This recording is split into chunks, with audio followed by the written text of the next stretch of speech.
यहाँ पर अगर आप देखोगे कुछ पॉइंट के लिए हमारा ये जो ऑर्डर है ट्रिगर नहीं हुआ था, एंड अगले ही पल एक बहुत बड़ा स्ट्रॉन्ग रेड कैंडल हमें यहाँ पर देखने के लिए मिला है।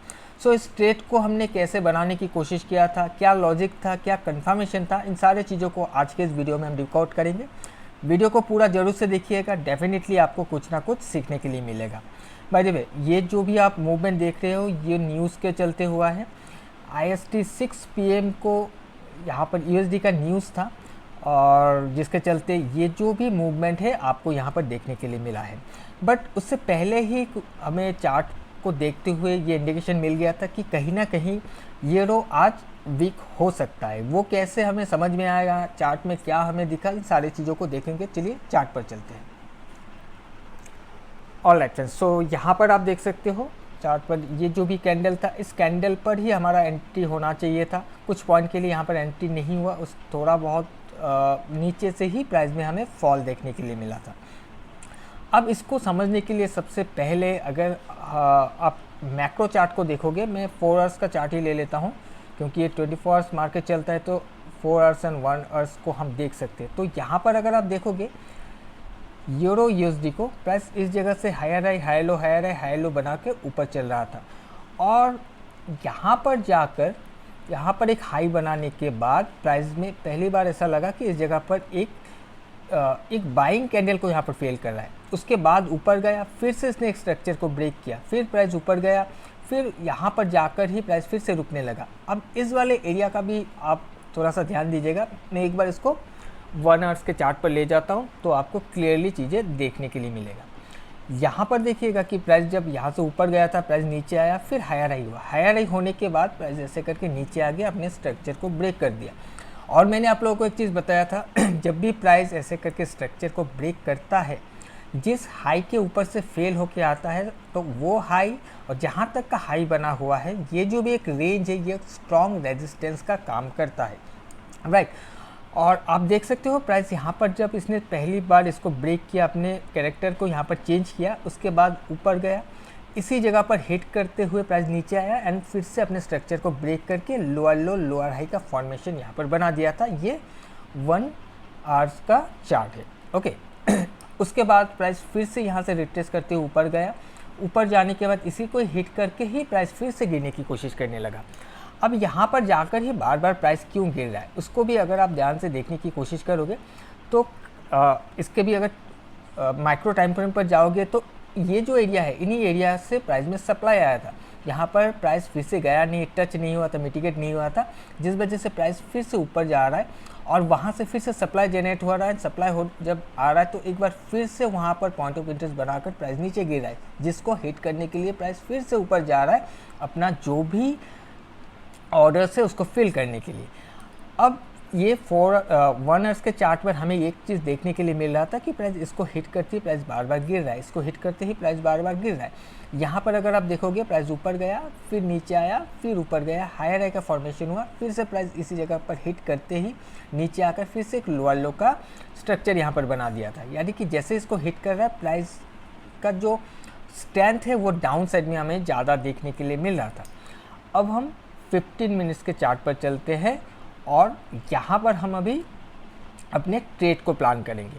सो यहाँ पर अगर आप देखोगे, इस जगह पर देखिए, यहाँ से एक स्ट्रॉन्ग कैंडल देखने के लिए मिला। कहीं ना कहीं इस एरिया से एक सप्लाई जनरेट हुआ था। प्राइस ऊपर गया, ऊपर जाते ही सप्लाई को हिट करके फिर नीचे आ गया, एंड एक लोअर लो का फॉर्मेशन यहाँ पर किया। सबसे पहले यहाँ पर इस हाई को ब्रेक करते हुए मैनिपुलेट किया गया, फिर प्राइस नीचे आया, लो को ब्रेक कर गया। अब लो को जब ब्रेक किया, लो ब्रेक इस वाले लेग पर, यहाँ पर फिर से एक सप्लाई बना था, एक पॉइंट ऑफ इंटरेस्ट जनरेट हुआ था, जहाँ पर प्राइस फिर से ऊपर गया, फिर से इसको हिट करते प्राइस नीचे गिरने की कोशिश करने लगा। तो यहाँ पर कहीं ना कहीं हमें ये समझ में आ रहा था कि इस वाले एरिया को हिट करते ही प्राइस नीचे आने की कोशिश करने लगा।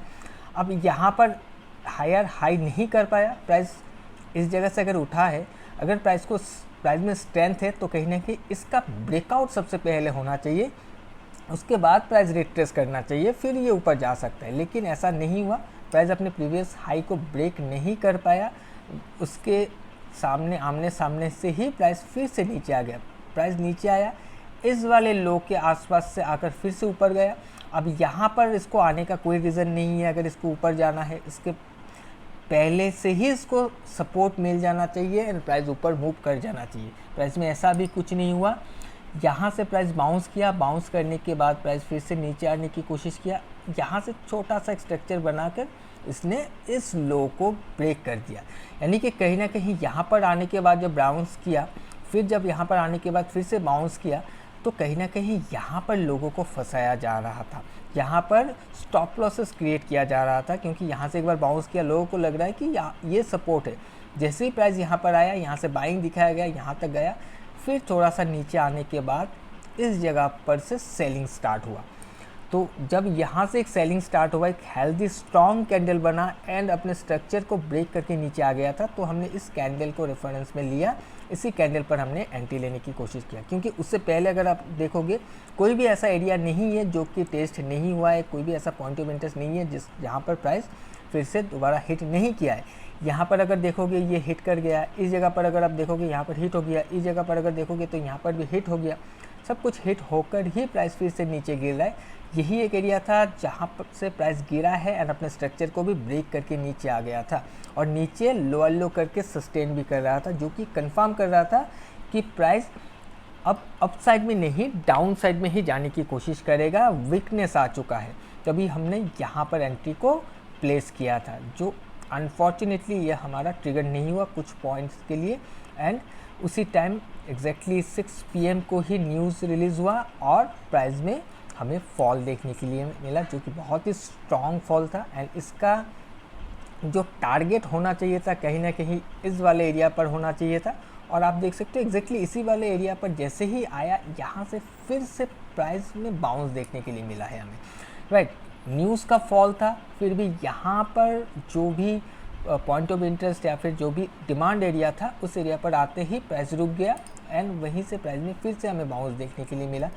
एंड लगभग आप कह सकते हो कि इस वाले लेवल के आसपास से फिर ये नीचे गिरने की कोशिश करने लगा।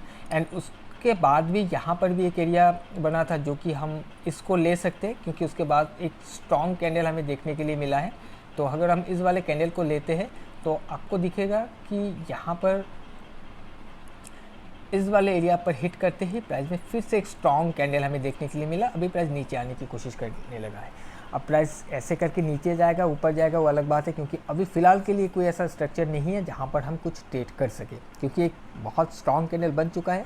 अब यहाँ पर कोई ना कोई स्ट्रक्चर डेवलप होना पड़ेगा। समझ में आना चाहिए कि प्राइस अभी अब इसको फेल करके ऊपर जाएगा या फिर ये कंटिन्यू करेगा, उसके बाद ही कुछ प्लान किया जा सकता है।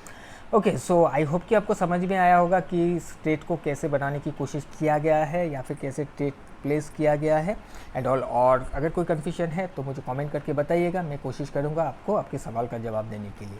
सो फ्रेंड्स, आज के लिए इतना ही। हम मिलेंगे किसी और एक एजुकेशनल वीडियो में। Till then, bye bye.